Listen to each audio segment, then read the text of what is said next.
Hello everyone, কি খবৰ আপোনালোকৰ? আশা কৰো সকলো ভালে আছে। Welcome back to another video of Ankuran SDS Academy.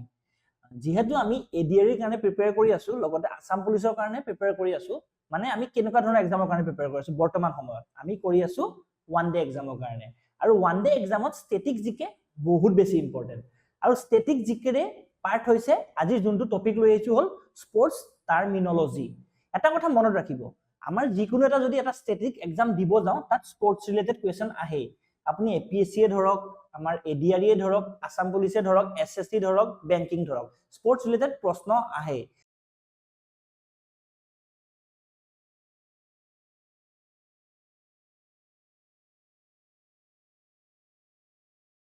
Topic আছে হেতু হল স্পৰ্টছ টাৰ্মিনলজি। তাৰ মানে কি, ধৰক এটা বিশেষ স্পৰ্টছ ললো, তাত ধৰক তাৰ লগত ইউজ হোৱা কিছুমান শব্দ, যেনেকৈ ধৰক আমাৰ ক্ৰিকেটৰ কাৰণে এলবিডব্লিউ, ফুটবলৰ কাৰণে ধৰক অফসাইড, হকিৰ কাৰণে ধৰি লওক পেনাল্টি শুট আউট, হেনেকে বহুত ধৰণৰ আমাৰ টাৰ্মিনলজি থাকে, মানে শব্দাৱলী থাকে।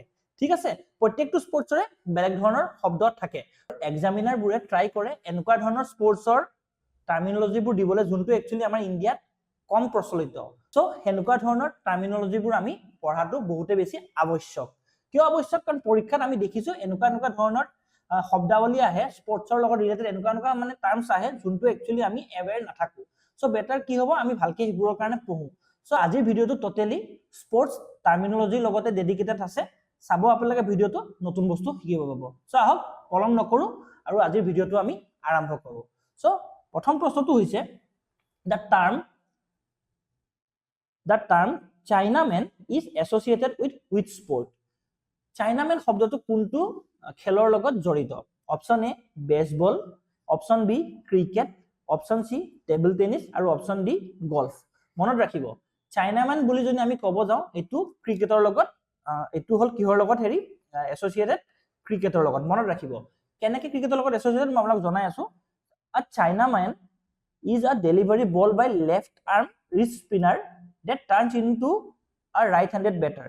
মই আপোনাক বুজাই আছো, চাওক কথাটো কেনেকুৱা হয়। আমি যেনেকৈ ৰাইট হেণ্ড বল, আমি যেনে ৰাইট হেণ্ডেদি বলিং কৰো, যেনেকৈ চেনৱান কি হয়, লেগ স্পিনাৰ হয়। ঠিক আছে, যেনেকৈ ধৰক আমি ৰাইট হেণ্ডেদি যদি লেগ স্পিন কৰো তেতিয়া সেইটো কি বুলি কোৱা হয়, লেগ স্পিনাৰ বুলি কোৱা হয়। কিন্তু ধৰক এনেকুৱা এজন বলাৰ যোনে ধৰি লওক বাওঁ হাত দি বল কৰে কিন্তু বাওঁ হাত দি লেগ স্পিন কৰি আছে, সো সেইজনক কি বুলি কোৱা হয়, চাইনাম্যান।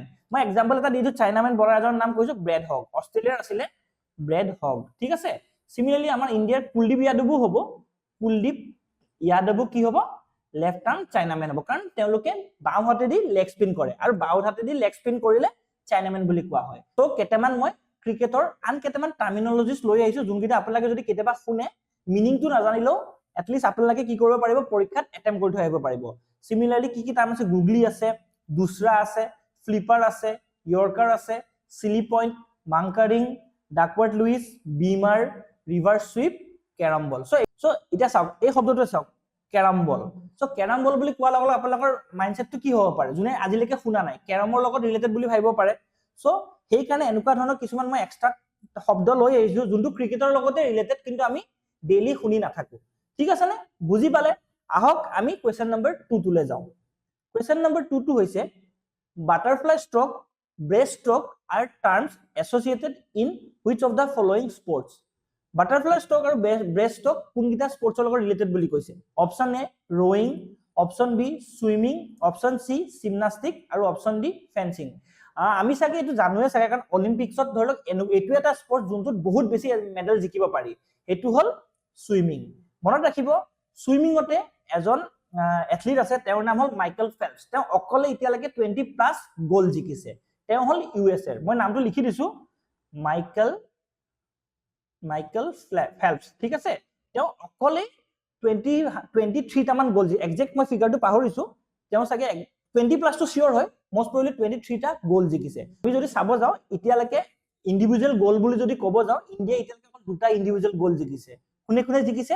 আমাৰ অভিনৱ বিন্দ্ৰাই জিকিছে, লগতে নীৰজ চোপ্ৰাই জিকিছে। সো ভাবকচোন, আমাৰ ইণ্ডিয়ান নিচিনা কাণ্ট্ৰি এখনে মাত্ৰ এতিয়ালৈকে 2টা ইণ্ডিভিজুৱেল গ'ল্ড মেডেল জিকিছে। তেনে অৱস্থাত মাইকেল ফেল্পছ, যোনজন এজন ইউএছএৰ সুইমাৰ হয়, তেওঁ অকলে 20+ গ'ল্ড মেডেল জিকিছে। এটা ডাঙৰ হাৰকুলিছ টাস্ক নহয় জানো? ভাবি চাওকচোন, 23টা গ'ল্ড মেডেল অকলে জিকিছে। নহয় জানো মানে এটা অলিম্পিক্সত নহয় বহুতকেইটা অলিম্পিক্স মিলাই পেলাই ষ্টিল ভাবকচোন আপোনালোকে কিমান ডাঙৰ এটা এইটো এচিভমেন্ট হয় নহয় জানো সো মনত ৰাখিব বাটাৰফ্লাই আৰু ব্ৰেষ্ট ষ্ট্ৰোক কিহৰ লগত জড়িত সুইমিঙৰ লগত জড়িত আহকচোন আমি এনসাৰটো চাই লওঁ সো আৰু কেইটামান লগতে টাৰ্মিনোলজি শিকি লওঁ সুইমিঙৰ ফ্ৰী ষ্টাইল আছে বেক ষ্ট্ৰোক আছে টাম্বল টাৰ্ন আছে ইন্ডিভিজুৱেল মেডলি আছে লেন ৰোপ আছে টাচ পেড কিকবোৰ্ড মনত ৰাখিব এইগিটা টাৰ্মো যদি কিবা প্ৰশ্নত আহে ধৰি লওক এটো কিকবোৰ্ড কিহৰ লগত জড়িত সো আপোনালোকে ক'ব পাৰিব লাগিব যে সুইমিঙৰ লগত জড়িত ঠিক আছে আহক আমি নেক্সট কোৱেশ্চনটোলৈ যাওঁ the term gambit checkmate and pasant belong to which game option A billiards option B bridge option C chess আৰু option D carom চাওক মনত ৰাখিব গেমবিট আমি শুনা নাই পোৱা আজিলৈকে ঠিক আছে আমি ধৰি ললো আমি গেমবিট শুনা পোৱা নাই এণ্ড পাছানটো শুনা নাই কিন্তু আমি চেকমেট শব্দটো শুনিছো নহয় জানো চেকমেট শব্দটো কিহৰ লগত জড়িত সো এনেকৈ আপুনি এলিমিনেট কৰি এনসাৰটো উলিয়াব পাৰে সো আমি ডেফিনেটলি গম পালো যিহেতু চেকমেট শব্দটো আছে ডেফিনেটলি কৰবাত নহয় কৰবাত চেছৰ লগতে জড়িত হ'ব সো এনসাৰটো কি অপচন সি চেছ সো মনত ৰাখিব গেমবিট মানে কি gambit is an opening move where a player sacrifices a piece for positional advantage মানে কি হয় ধৰি লওক এটা ওপেনিং মুভ এটা হৈ যত মানে নিজৰ এটা ধৰি লওক কিবা এটা নিজৰ কি এটা পিচ এটা ধৰি লওক আগুৱাই দিছে যাতে স্যাক্ৰিফাইস কৰে যাতে তেওঁ এটা পজিশনাল এডভান্টেজ পায় similarly en passant is a special pawn capture rule মানে এটা এন্ড প্ৰেজেন্ট মানে এটা পন এটা মানে আমি যে হেৰি কো সিপাহী এটা ক্যাপচাৰ কৰা ৰুল এটা হয় আৰু চেকমেটটো আমি জানোৱে ধৰি লওক চেকমেট দিয়া মানে কি গেমটো শেষ আৰু অপোজিট জনৰ আৰু একো মুভ নাথাকে নহয় জানো সিমিলাৰলি চেছৰ আৰু কেটামান মই টাৰ্মিনোলজি লৈ আহিছো যেনেকে stalemate castling grandmaster promotion zugzwang blitz FIDE pin fork বুজি পালে নে আপোনালোকে সো আপোনালোকৰ কাৰণে মই এটা কমেন্ট সেকশনত এটা এনসাৰ বিচাৰিছো ৰিসেন্টলি এগৰাকী চেছ প্লেয়াৰে অৰ্জুনা এৱাৰ্ড পাইছে তেওঁৰ নামটো মোক আপোনালোকে কমেন্ট সেকশনত জনাওক এইবাৰ পাইছে ঠিক আছে কোৱেশ্চন নম্বৰ 4 টো হৈছে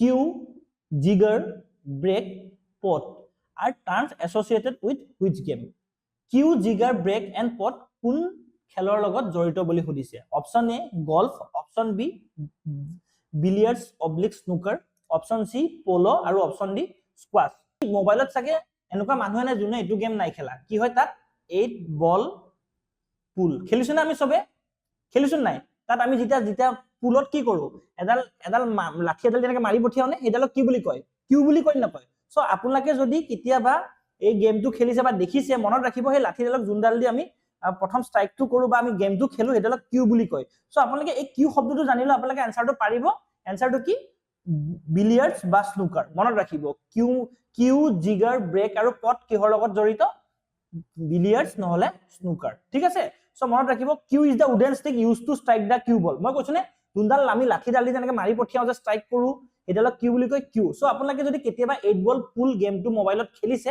ডেফিনেটলি এনসাৰটো ইনো পাৰিব বা যদি কোনোবাই যদি গেমটোৰ লগত জড়িত ইনো পাৰিবই মই নাজানা মানুহজনৰ কথা কৈছো ঠিক আছে সিমিলাৰলি পট মানে কি sinking an object into da pocket ধৰিল পকেট আমি যেনেকৈ কেৰামত পকেট কৰো সিমিলাৰলি ইয়াত যেতিয়া বল এটা সোমাই যেটো পকেট বুলি কয় ঠিক আছে সিমিলাৰলি জিগাৰ আছে জিগাৰ বুলি এটা শব্দ আছে ঠিক আছে সো এতিয়া আহক আমি ইয়াৰ লগত জড়িত অন্য কিছুমান শব্দ আমি জানিবলৈ চেষ্টা কৰো যেনেকৈ baulk line in off snooker cannon scratch frame century break মনত ৰাখিব চাওক টাৰ্মবোৰ শুনিবলৈ এবাৰত আপোনালোকৰ নাহিব পাৰে ৰিপিটেডলি আপোনালোকে কি কৰিব জানেনে ৰিপিটেডলি পিডিএফটো চাব আৰু পিডিএফটো আমাৰ টেলিগ্ৰাম চেনেলত উপলব্ধ ঠিক আছে নে আমাৰ টেলিগ্ৰাম চেনেলটোৰ নাম হ'ল অংকুৰণ এচিএছ একাডেমি তাত আপোনালোকৰ সকলো ধৰণৰ ক্লাছৰ পিডিএফ ইজিলি এভেইলেবল হৈ যায় ঠিক আছে এতিয়া আপোনালোকে এটা কাম কৰিব পিডিএফটো পঢ়িবই লগতে এই শব্দবিলাক আপোনালোকে গুগল সাৰ্চ কৰিব গুগল সাৰ্চ কৰি আপোনালোকে ৰিটেনশন কৰিব চেষ্টা কৰিব দৰকাৰ হলে আপোনালোকে ইউটিউবত ভিডিও চাওক বক লাইন যে প্ৰথম শব্দটো কৈছে বক লাইনটো কেনেকুৱা ধৰণৰ শৰ্ট হয় বা কি হয় ইউটিউবত যদি এবাৰ চাই যায় ৰিটেনশন থাকিব কাৰণ কথা এটা মনত ৰাখিব কিবা এটা আপুনি বস্তু পঢ়াতকে যদি আপুনি চাই ন ৰিটেনশন বেছিকে থাকে সো ট্ৰাই কৰিব বস্তুখিনি আপুনি নিজে এনালাইসিস কৰি পঢ়িবলে বুজি পালেনে আহক আমি কোৱেশ্চন নম্বৰ 5 টোলে যাও কোৱেশ্চন নম্বৰ 5 টো হৈছে in which sports the terms birdie eagle bogey and albatross used ঠিক আছে মানে birdie eagle bogey albatross কোনটো খেলৰ লগত associated option A badminton option B golf option C archery আৰু অপচন ডি শুটিং মনত ৰাখিব বাৰ্ডি শব্দটো বহুতে বেছি আমি শুনিব গলে একচুয়ালি কমন শব্দ হয় কাৰণ আমি বাৰ্ডি শব্দটো শুনিয়ে থাকো ঠিক আছে সো আমি বাকি কিটা শব্দ যদিও শুনা নাই ধৰি লওক বগিটো শুনা নাই আলবাট্ৰছটো শুনা নাই বাৰ্ডিটো শুনি থাকো বাৰ্ডি মানে সো গুটেই কিটা শব্দৰ লগত কি স্পৰ্টছৰ লগত জড়িত অপচন বি গল্ফ মনত ৰাখিব অপচন বি গল্ফৰ লগত গুটেই কিটা শব্দ জড়িত ঠিক আছে নে সো মনত ৰাখিব এইকিটা শব্দ আমাৰ গল্ফৰ লগত জড়িত যেনেকে টি বুলি শব্দ এটা আছে ফেয়াৰৱে আছে গ্ৰীন আছে বাংকাৰ আছে হোল ইন ওৱান আছে পুটিং আছে পাটিং বুলি কয় ফ'ৰ আছে হ্যান্ডিক্যাপ আছে স্লাইস আছে আৰু হুক আছে সো গল্ফৰ লগত এনেকুৱা ধৰণৰ টাৰ্মবোৰ জড়িত এবাৰ কলে মনত নাথাকিব মই আকৌ কৈছো ৰিপিটেডলি পঢ়ক গুগল সাৰ্চ কৰক ডেফিনেটলি মনত থাকিব বুজি পাইছেনে আহক আমি নেক্সট কোৱেশ্চনটোলৈ যাওঁ নেক্সট কোৱেশ্চনটো হৈছে the term smash and drop shot কি কৈছে smash and drop shot are used in which of the following sports pairs মানে এই smash শব্দটো আৰু drop shot শব্দটো কোন দুটা মানে স্পৰ্টছৰ লগত জড়িত cricket and football badminton and lawn tennis hockey and basketball নে পলো এণ্ড হৰ্স ৰেচিং এটা কথা মনত ৰাখিব আপোনালোকে আমাৰ যিমান আমাৰ ধৰি লওক কমন মানুহবিলাকে ক্ৰিকেটটো খেলিছোৱে কেতিয়াবা জানো স্মেশ শব্দটো শুনিছে ফুটবল খেলিছো কেতিয়াবা ড্ৰপ শট বা স্মেশ শব্দটো শুনিছে নাই শুনা হকি আৰু বাস্কেটবলটো চাগে আমি আজিলৈকে স্মেশ শুনা নাই কিন্তু এটা কথা মনত ৰাখিছে না আমি এটা খেলত যেনেকে বেডমিণ্টন ঘৰে ঘৰে বেডমিণ্টন খেলো নে নেখেলো বেডমিণ্টনত কি হয় আমি জাপ মাৰি যে এনেকে শট এটা মাৰো দেখিছে না অপজিশনক যে মাৰো অপজিশনৰ হেৰিত জেগাত মাৰো সেইটো কি বুলি কয় স্মেশ বুলি কয় নে সো আমি যদিও লন টেনিছ খেলা নাই আমি এইটো কথা জানো যে স্মেশ শব্দটো বেডমিণ্টনৰ লগত জড়িত কাৰণ আমি সবে বেডমিণ্টন খেলছো আৰু আমি জানো স্মেশ দিবলৈ আমি সবে ভাল পাওঁ যদিও বহুতে নোৱাৰে কিন্তু ট্ৰাই কৰে স্মেশ দিবলৈ নহয় জানো সো সেই এনেকৈ আমি গম পালো যে স্মেশ আৰু ড্ৰপ শট শব্দটো কিহৰ লগত জড়িত option B badminton and lawn tennis ঠিক আছে কিহৰ লগত জড়িত বেডমিণ্টন এণ্ড লন টেনিছ ঠিক আছে আহক আমি এক্সপ্লেনেশ্যনটো চাই লওঁ সো এটা কথা মনত ৰাখিব লন টেনিছ আৰু বেডমিণ্টন দুইটাই ৰেকেটৰেদি খেলে নেখেলে হয়নে সো স্মেশ শব্দটো কি হয় যেতিয়া আমি অভাৰ মানে জাপ মাৰি পেলাই নেটৰ ইটো পাৰে আমি এনেকৈ মাৰি পঠিয়াও অপজিশনৰ এণ্ডত নহয় জানো বুজি পালে সো ইয়াৰ লগত কিছুমান আমি শব্দ জড়িত শব্দবোৰ পঢ়ো ৰেলি ঠিক আছে নেট প্লে ক্লিয়াৰ বা lob deuce court service fault base line so এইবিলাক হল দুইটা স্পৰ্টছৰ লগত ৰিলেটেড টাৰ্মিনোলজি বুজি পাইছে আপোনালোকে আশা কৰো আপোনালোকে বস্তুবোৰ ক্যাপচাৰ কৰিব পাৰি আছে বুজি পাইছো আপোনালোকৰ কাৰণে থাকে শব্দ কিছুমানৰ কাৰণে নতুন হ'ব কৰকচোন আপোনালোকে ডেফিনেটলি পাৰিব মই এটা শব্দবোৰ এটা এটাকে স্পেসিফিক্যালি বুজাব যোৱা নাই কাৰণ বুজাব যদি যাও ভিডিওটো বহুতে বেছি লম্বা হৈ যাব ঠিক আছে আহক আমি 7 নম্বৰ কোৱেশ্চনটো যাও থালা ফৰ এ ৰিজন ঠিক আছে নেক্সট কোৱেশ্চনটো হৈছে the term bully short corner মানে penalty corner are associated with which sport option A football option B hockey option C handball আৰু option D polo আপোনালোকক যদি কোনবাই স্পৰ্টছ চাই তেতিয়া শৰ্ট কৰ্নাৰ শব্দটো ডেফিনেটলি শুনিছে শৰ্ট কৰ্নাৰ শব্দটো কিহৰ লগত জড়িত হকিৰ লগত সো মনত ৰাখিব বুলি আৰু শৰ্ট কৰ্নাৰ শব্দটো কিহৰ লগত জড়িত অপচন বি হকিৰ লগত ঠিক আছে সো অপচন বি হকিৰ লগত বুলি আৰু শৰ্ট কৰ্নাৰ শব্দটো জড়িত সো বুলি মানে কি বুলি was the traditional method of restarting play between two opposing player ধৰক কিবা কাৰণত খেলখন ৰখি গল সো বুলি কৰি পেলাই মানে কি হয় দুটা অপজিশন প্লেয়াৰৰ মাজত খেলখন স্টাৰ্ট কৰে আৰু শৰ্ট কৰ্নাৰ মানে কি হয় যেতিয়া ধৰক ডিফেন্সিভ ফাউল হয় তেতিয়া এটা লাইন এডাল দিয়া থাকে তাৰ পৰা শৰ্ট কৰ্নাৰ লব পাৰে ঠিক আছে সো আহক আমি নেক্সট ইয়াৰ লগত টাৰ্মিনোলজি কিছুমান শিকি লওঁ ড্ৰিবল আছে ড্ৰিবল আমাৰ ফুটবলতো আছে দেই স্কুপ আছে বলটো এনেকৈ ধৰি ওপৰলৈ মাৰি পঠিয়াই যে স্কুপ বুলি কয় ড্ৰেগ ফ্লিক আছে যেতিয়া পেনাল্টি কৰ্নাৰ হয় তেতিয়া ড্ৰেগ ফ্লিক কৰে ফ্ৰী হিট আছে পেনাল্টি ষ্ট্ৰোক আছে গ্ৰীন কাৰ্ড আছে ইয়েলো কাৰ্ড আছে 16 ইয়াৰ্ড হিট আছে মনত ৰাখিব এই এনেকুৱা ধৰণৰ কিবা টাৰ্ম আহিলে আপোনালোকে ডেফিনেটলি হকি বুলি কৈ দিব পাৰিব ঠিক আছে dribble scoop drag flick free hit penalty stroke green card yellow card এইগিটা যদি আপোনালোকে শুনা পায় ডেফিনেটলি আপোনালোকে হকি বুলি মাৰি পঠিয়াব পাৰিব মাৰি পঠিয়াব মানে কি আৰু এমসিকিউটোত আপোনালোকে ওএমআৰত যোনটো ৰাইট অপচন এটো হকি যোনটো অপচনত থাকে এটো আপোনালোকে এনসাৰ্কেল কৰিব পাৰিব ঠিক আছে আহক আমি 8 কোৱেশ্চনটোলৈ যাওঁ knockout jab uppercut rabbit punch are terminologies associated with মানে নকআউট শব্দটো জেব শব্দটো যেনেকৈ তো uppercut শব্দটো কিহৰ লগত জড়িত option A wrestling option B judo option C boxing আৰু অপশ্যন ডি টাইকোৱাণ্ডো মনত ৰাখিব আমি সবে বহুত এনেকুৱা ধৰণৰ সিনেমা চাইছো ধৰি লওক আমাৰ কি কয় এনেকুৱা ধৰণৰ সিনেমা চাইছো য'ত বক্সিং ৰিলেটেড সিনেমা চাইছো নাই তাত এনেকৈ যে তলৰ পৰা এটা মাৰি যে নকআউট হৈ যায় এইটো কি বুলি কয় এইটো কয় আপাৰ কাট ডাইৰেক্ট ইয়াত যে মাৰে এইটো আপাৰ কাট বুলি কয় সো গোটেইখিনি আমি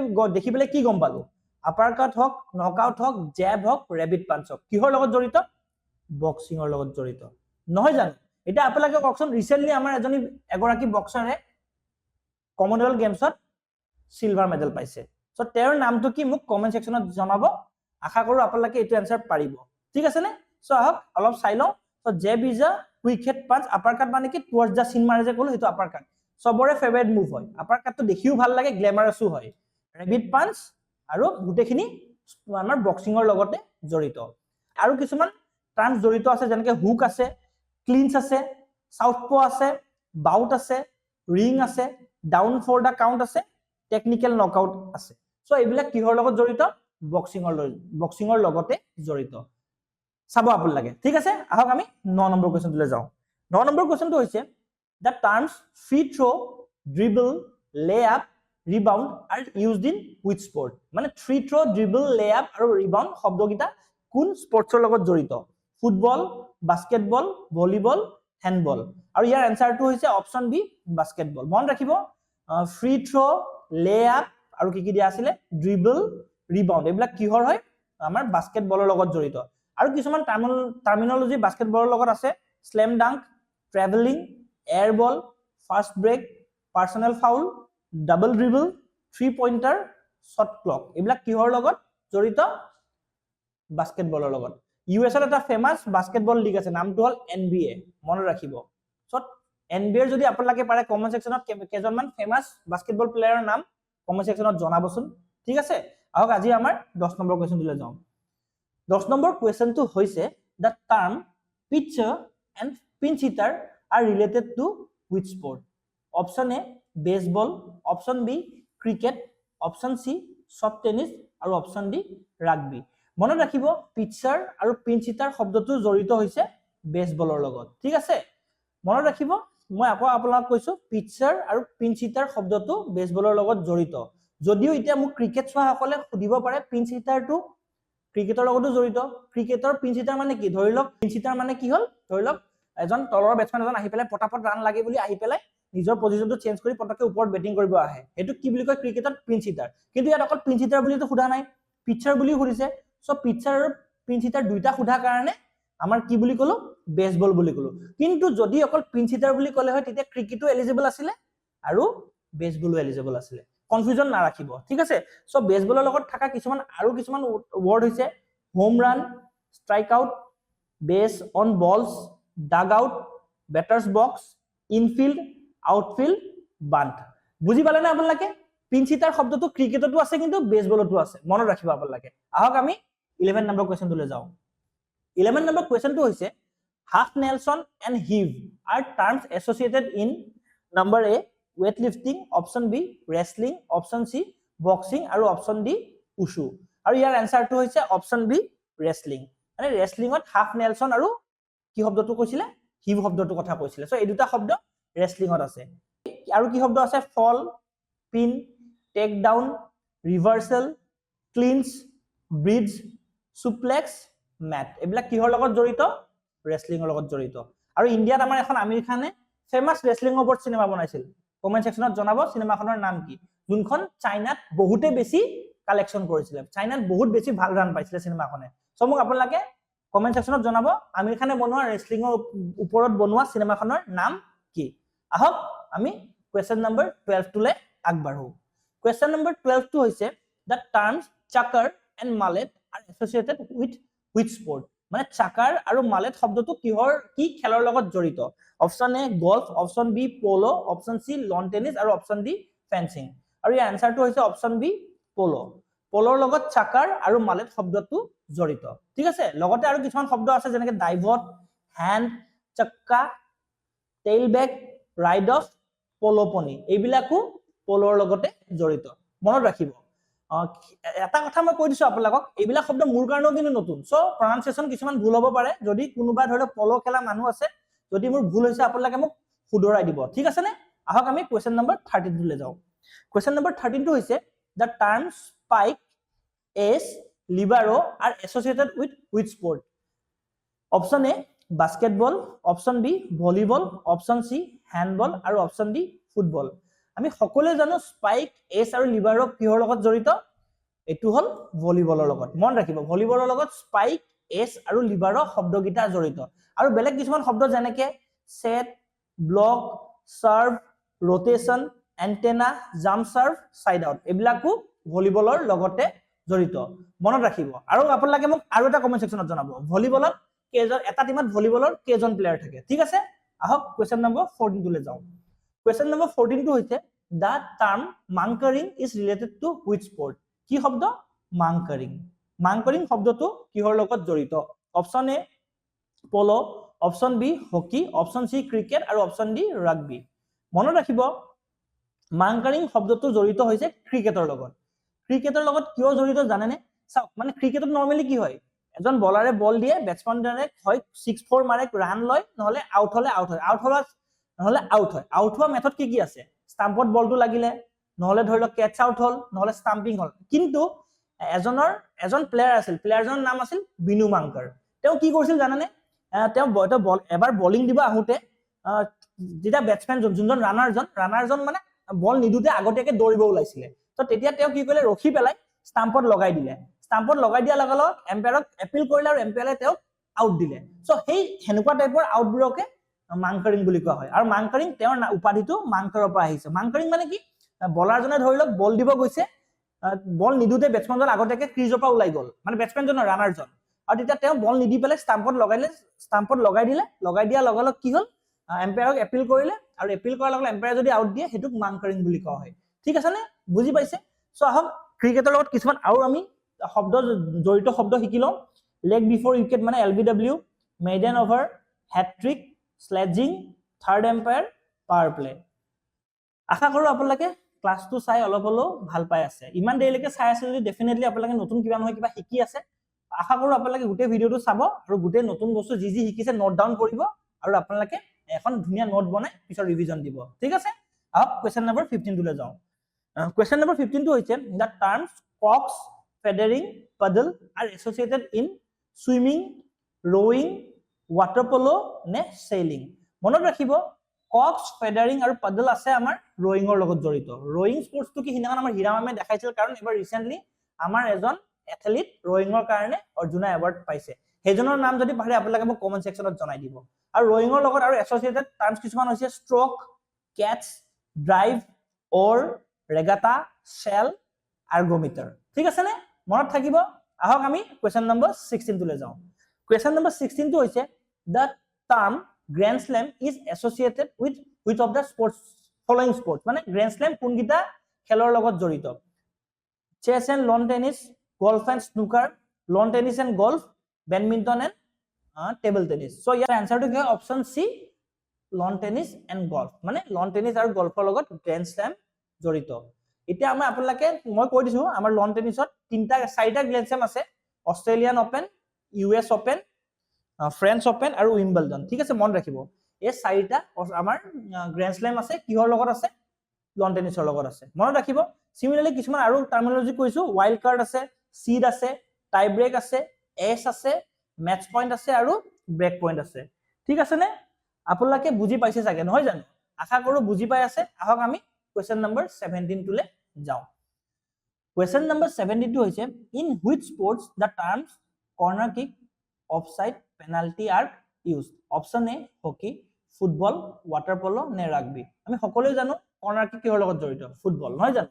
সো ফুটবলৰ লগত আৰু বেলেগ ৰিলেটেড টাৰ্মবোৰ চাই লওঁ throw in goal kick red card yellow card ধাৰ stoppage time free kick header বুজি পালে নে ফুটবলৰ লগত টাৰ্মবোৰ সবে জানে ফুটবল চাই ৰিসেন্টলি ওয়াৰ্ল্ড কাপ হৈ গৈছে আপোনালোকে জানে চাগে এবাৰ ওয়াৰ্ল্ড কাপ কোনে জিকিছে জানে না জানে আপোনালোকে যদি জানে তো ভালে নাজানে যদি গুগল কৰক মোক কমেন্ট সেকশনত জনাওক এবাৰ ফুটবল ওয়াৰ্ল্ড কাপ কোনে জিকিছে আহক আমি 18 নম্বৰ কোৱেশ্চন টোলে যাওঁ 18 নম্বৰ কোৱেশ্চনটো হৈছে the term stalemate is commonly used in which game প্ৰথম প্ৰশ্নতে পঢ়িছিলো চেকমেট পঢ়িছিলো আমি এটা ষ্টলমেট কথা পঢ়ি আছো সো ষ্টেলমেট কিহৰ লগত জড়িত option A boxing, option B bridge, option C chess, option D wrestling. ঠিক আছে, আৰু ইয়াৰ এনসাৰটো হৈছে অপশন সি চেছ। চেছৰ লগত ষ্টলমেট জড়িত। ষ্টেলমেট happens when the player whose turn it has no legal move, মানে legal move নাই, সো এটো ষ্টেলমেট বুলি কয়। ঠিক আছে, এন্ড সো ইয়াৰ এনসাৰটো হৈছে ষ্টেলমেট জড়িত হৈছে চেছৰ লগত। আহকচোন আমি চেছৰ আৰু কেইটামান শব্দ জানি থওঁ, যেনেকে চেক আছে, পাৰপেচুৱেল চেক আছে, ড্ৰ আছে, মুভ আছে, টাইম কন্ট্ৰোল আছে, নোটেশন আছে। সো এইবিলাক শব্দ হল চেছৰ লগত জড়িত। আগতো আমি এটা কোৱেশ্যনত চেছৰ আৰু কিছুমান টাৰ্মিনলজি চাইছিলো, নহয় জানো? গোটেইখিনি আপোনালোকে চাই ল'ব। আহক আমি 19 নম্বৰ কোৱেশ্যনটোলৈ যাওঁ। Super over Duckworth Lewis Stern method belong to which sport? মানে সুপাৰ ওভাৰ আৰু ডাকৱাৰ্ড লুইস মেথডটো কি স্পৰ্টছৰ লগত জড়িত? বেসবল নে ক্ৰিকেট নে সফটবল নে গল্ফ? আমি ক্ৰিকেট চাওঁ, মানে ইণ্ডিয়ান ঘৰত প্ৰত্যেকজনে ক্ৰিকেটৰ ফেন। সো আমিতো জানোৱে ডাকৱাৰ্ড লুইস কেতিয়া ইউজ হয়? বৰষুণ দিলে ইউজ হয়। সুপাৰ ওভাৰ কেতিয়া হয়? যেতিয়া খেলখন দুইটা টিমৰ 50 ওভাৰ বা 20 ওভাৰৰ পিছত সমান ৰান হয়, তেতিয়া সুপাৰ ওভাৰ হয়। সো কিহৰ লগত জড়িত? ক্ৰিকেটৰ লগত জড়িত, নহয় জানো? ক্ৰিকেটৰ লগত সুপাৰ ওভাৰ আৰু ডাকৱাৰ্ড লুইস মেথডটো জড়িত। সিমিলাৰলি ফ্ৰী হিট আছে ক্ৰিকেটৰ লগত, ষ্ট্ৰেটেজিক টাইম আউট আছে, ডিআৰএছ আছে, সফট সিগনেল আছে, হোৱাইট বল আছে, নো বল আছে। বুজি পাইছেনে আপোনালোকে? আশা কৰো আপোনালোকে ভিডিওটো যি কথা মই কৈ আছো আপোনালোকে কেচ কৰিব পাৰিছে। আহক আমি 20 নম্বৰ কোৱেশ্যনটোলৈ যাওঁ। 20 নম্বৰ কোৱেশ্যনটো হৈছে the term lona is associated with which Indian indigenous sport? ঠিক আছে, option A kho kho, option B kabaddi, option C mallakhamb, আৰু অপশন ডি কালাৰীপাট্টু। আৰু এনসাৰটো হৈছে অপশন বি কাবাডী। লোনা শব্দটো কি হয়? লোনা শব্দটো কাবাডীৰ লগত জড়িত। কাবাডীৰ আৰু কিছুমান শব্দ আমি শিকি থওঁ আহক। ৰেইড, ৰেইডাৰ হ'ব দে, ৰাইডাৰ নহয়, raider, defender, cant, super tackle, bonus line, ankle hold, toe touch. ঠিক আছে নে? এইবিলাক হল আমাৰ কাবাডীৰ লগত জড়িত শব্দ। আপোনালোকৰ আৰু যদি কিবা কাবাডীৰ লগত জড়িত শব্দ আছে আপোনালোকে গুগল কৰিব, যোনখন নোটবুকত লিখিছে সেইখিনি একেবাৰে এনালাইজ কৰি ৰিসাৰ্চ কৰি লিখি থৈ দিব, আপোনালোকৰ কাৰণে সুবিধা হ'ব। ঠিক আছে নে? আহক আমি আজি 21 নম্বৰ কোৱেশ্যনটোলৈ যাওঁ। 21 নম্বৰ কোৱেশ্যনটো হৈছে the terms parry, foil, riposte are associated in option A fencing, option B archery, option C shooting, option D judo. সুধিছে কি পেৰি, ফইল আৰু ৰিপোষ্ট শব্দকেইটা কি খেলৰ লগত জড়িত? আৰু এইকেইটা শব্দ জড়িত হৈছে ফেন্সিংৰ লগত। ফেন্সিং খেলবিধ চাবচোন অলিম্পিক আহিলে আমি দেখা পাওঁ এনেকে যে মাস্ক লগাই পেলাই, নেটেড লগাই পেলাই এনেকে যে হেৰি কৰে, এখন তৰোৱালৰ নিচিনা এডাল লৈ পেলাই যে এনে হেৰি কৰে, সেইটোক ফেন্সিং বুলি কয়। ঠিক আছে, তো ফেন্সিংৰ লগত আৰু কি জড়িত আছে? এপি আছে, চেবুৰ আছে, লাঞ্জ আছে, টাচ এণ্ড হিট আছে, পিষ্ট আছে, এনগাৰ্ডে আছে। ঠিক আছে নে? আপোনালোকে মোক এতিয়া কমেন্ট সেকশনত জনাওক ফেন্সিং কোনখন কান্ট্ৰিৰ নেশ্যনেল স্পৰ্টছ হয়। ঠিক আছে নে? আহক আমি কোৱেশ্যন নম্বৰ 22 লৈ যাওঁ। কোৱেশ্যন নম্বৰ 22 হৈছে in which sport is the term double fault used? Double fault কোনটো খেলৰ লগত জড়িত? বেডমিণ্টন, স্কোৱাছ, লন টেনিছ নে টেবল টেনিছ? মনত ৰাখিব ডাবল ফল্ট শব্দটো লন টেনিছৰ লগত জড়িত। আৰু লন টেনিছৰ লগত আৰু কিছুমান শব্দ আমি শিকি থওঁ আহক, যেনেকে ফল্ট আছে, ফুট ফল্ট আছে, আনফৰ্সড এৰৰ আছে, ডিউচ আছে, এডভান্টেজ আছে, সেকেন্ড সার্ভ আছে, লগতে এটা শব্দ আছে লাভ। লাভ মানে কি? জিরো। ঠিক আছে, সো এইবিলাক হল লন টেনিছৰ লগত জড়িত শব্দ। আহক আমি 23 নম্বৰ কোৱেশ্যনটোলৈ যাওঁ। 23 নম্বৰ কোৱেশ্যনটো হৈছে the term pole vault is categorised under which broader sports discipline? মানে পল ভল্ট কোনটো স্পৰ্টছৰ লগত ৰিলেটেড? একুৱাষ্টিক্স, এথলেটিক্সত আকৌ ট্ৰেক এণ্ড ফিল্ড বুলি কৈছে, জিমনাষ্টিক নে ৱেইট লিফটিং? ইয়াৰ এনসাৰটো হৈছে অপশন বি এথলেটিক্স। পল ভল্ট কিহৰ লগত জড়িত? এথলেটিক্সৰ লগত। ঠিক আছে, মানে কি হয় এই যে আমি যে হাই জাম্পৰ নিচিনাকে কৰো যে এডাল লাঠি লৈ পেলাই যে ওপৰৰ পৰা জাপ মাৰিব লাগে যে, সেইডাল পল ভল্ট বুলি কয়। ঠিক আছে, এনেকে দৌৰি আহি পেলাই এডাল লাঠি লৈ পেলাই যে বহুত ওখ এটা জেগাত জাপ মাৰি যে লাঠিডাল এৰি দিয়ে, ধুনীয়াকে লেণ্ডিং কৰে, এইটো কি বুলি কয়? পল ভল্ট বুলি কয়। সিমিলাৰলি এথলেটিক্সৰ লগত থকা কিছুমান আৰু টাৰ্মিনলজি শিকি লওঁ। ডেকাথলন, হেপ্টাথেলন, ট্ৰিপল জাম্প, ষ্টিপল চেজ, শৰ্ট পাট, ডিসকাস থ্ৰ, ৰিলে আৰু বেটন। মনত ৰাখিব এইবিলাক হল এথলেটিক্স আৰু ট্ৰেক এণ্ড ফিল্ড ইভেন্ট। এটা মোক আপোনালোকে কওকচোন, আমাৰ যোনটো আমাৰ নীৰজ চোপ্ৰাই যে জিকিছে, কিহত জিকিছে? নীৰজ চোপ্ৰাই কিহত জিকিছে? Javelin throw. জেভলিন থ্ৰ কোনটো কেটেগৰী আন্ডাৰত আহে? এথলেটিক্স ট্ৰেক এণ্ড ফিল্ডৰ আন্ডাৰত আহে নে বেলেগ কিহৰ আন্ডাৰত আহে? আপোনালোকে মোক জনাই পেলাই চাই পেলাই জনাবচোন যে জেভলিন থ্ৰটো কিহৰ আন্ডাৰত আহে। আহক আমি কোৱেশ্যন নম্বৰ 24 টোলৈ যাওঁ। কোৱেশ্যন নম্বৰ 24 টো হৈছে the terms castle and pawn belong to which sports? Option A carrom, option B checkers, option C chess আৰু অপশন ডি বিলিয়াৰ্ডছ। আমি পণ শব্দটো জানোৱে, পণ মানে আমি অসমীয়াত কি বুলি কওঁ, আমি চেছ খেলিলে কি বুলি কওঁ, চিপাহী বুলি কওঁ নে? সো পণ শুনি পেলাই আমি গম পালো কি চেছ। সো আনসাৰটো কি অপচন সি চেছ। পণ শব্দটো কিহৰ লগত জড়িত? চেছৰ লগত জড়িত। সিমিলাৰলি কেসল কিহৰ লগত জড়িত? চেছৰ লগত জড়িত। আহকচোন আমি চেছৰ লগত আৰু কিছুমান শব্দ জানি থম। Knight, bishop, queen, king, diagonal, file, rank. দেখিছেনে আপোনালোকে মই চেছৰ ওপৰত আপোনালোকৰ 3টা কোৱেশ্চন দিছো, ক্ৰিকেটৰ ওপৰত 3টা কোৱেশ্চন দিছো। তো তিনি ধৰি লওক মই 7টাকে দিলো, মোটামুটি 21টা ক্ৰিকেট আৰু চেছৰ আপোনালোকে টাৰ্মিনলজি পায়ে গৈছে, নহয় জানো? আশা কৰো আপোনালোকে গোটেই সেশনটো চালে ভাল পাইছে। আমি আজিৰ শেষৰ কোৱেশ্চনটোলৈ আহি পাইছোহি। সো আহক শেষৰ কোৱেশ্চনটো পঢ়ো আৰু ভিডিঅটো তাৰপিছত সামৰো। সো শেষৰ কোৱেশ্চনটো হৈছে the term let is used in which of the following sports? Option A table tennis, option B football, option C basketball আৰু অপশন ডি ক্ৰিকেট। সুধিছে লেট শব্দটো কোনটো খেলৰ লগত জড়িত? টেবল টেনিস নে ফুটবল নে বাস্কেটবল নে ক্ৰিকেট? মনত ৰাখিব লেট শব্দটো হল টেবল টেনিসৰ লগত জড়িত। সো টেবল টেনিস খেলটো কোনখন কান্ট্ৰিয়ে ডমিনেট কৰে? ডেফিনেটলি চাইনাই কৰে, চাইনিজ টাইপেই কৰে, নহয় জানো? সো চাব আপোনালোকে টেবল টেনিস চাইনা আৰু চাইনিজ টাইপে বহুত বেছি ডমিনেট কৰে। সো টেবল টেনিসৰ লগত কিছুমান বেলেগ ধৰণৰ শব্দ আমি শিকি লওঁ, যেনে পুশ আছে, লুপ আছে, চপ আছে, পেন হোল্ড গ্ৰিপ আছে, শেক হেণ্ড গ্ৰিপ আছে, এজ বল আছে, গেম পইণ্ট আছে। সো মই কিছুমান স্পৰ্টছৰ আজি টাৰ্মিনলজি লৈ আহিছো। আশা কৰো আপোনালোকে গোটেইখিনি টাৰ্মিনলজি বুজি পাইছে আৰু আপোনালোকে নিজেও ভালকে চাব। চাই পেলাই আপোনালোকে ধৰক চাই পেলাই যদি কিবা বুজি নাই পোৱা কমেন্ট সেকশনত জনাব। ধৰি লওক আজি মই পাৰ্ট 1 হে আনিছো, পাৰ্ট 2 আৰু বেলেগ বেলেগ বিভিন্ন ধৰণৰ স্পৰ্টছ আনিম, যোনটো আপোনালোকে বা ময়ো শুনা নাই, সেইখিনি আমি একেলগে এনালাইজ কৰিম, একেলগে পঢ়িম, যাতে পৰীক্ষাত ধৰি লওক নুশুনা শব্দ এটা আহিলে আমি পাৰো। ঠিক আছে? সো আপোনালোকক মই আৰু এটা কোৱেশ্চন দি যাওঁ। কোৱেশ্চনটো হল এইটো হল ব্ৰিজ শব্দটো, ব্ৰিজ। ঠিক আছে? ব্ৰিজ শব্দটো কোনটো স্পৰ্টছৰ লগত জড়িত? ঠিক আছে? ব্ৰিজ শব্দটো কোনটো স্পৰ্টছৰ লগত জড়িত আপোনালোকে কমেন্ট সেকশনত জনাব। ঠিক আছে নে? আশা কৰো মই আপোনালোকক যিমান কমেন্ট সেকশনত জনাব কৈছো আপোনালোকে যাতে মোক জনায়। চাওক এইটো এটা একচুয়ালি এক্সাৰসাইজ হয়। যদি আপোনালোকে হেতু এক্সাৰসাইজ ফলো কৰে আপোনালোকৰে ভাল হ'ব। কেনেকে ভাল হ'ব? আপোনালোকে এটা নতুন বস্তু শিকিব, কমেন্ট সেকশনত জনাব, আপোনালোকৰ ৰিটেনশন হ'ব। আৰু যদি পৰীক্ষাত হেনেকুৱা ধৰণৰ প্ৰশ্ন আহে আপোনালোকে ইজিলি পাৰিব। আশা কৰো কমেন্টবোৰ দিব। ঠিক আছে নে? সো ভিডিওটো ইমানতে সামৰিছো। যদি কিবা ভুল থাকে আপোনালোকে কমেন্ট সেকশনত মোক জনাই দিব বা আমাক পাৰ্সোনালি হোৱাটসএপ কৰিব। আমি ট্ৰাই কৰিম হেনেকুৱা ধৰণৰ ভুল পৰৱৰ্তী ভিডিওত ৰিপিট নকৰিবলৈ। ভিডিওটো সামৰিছো। ধন্যবাদ।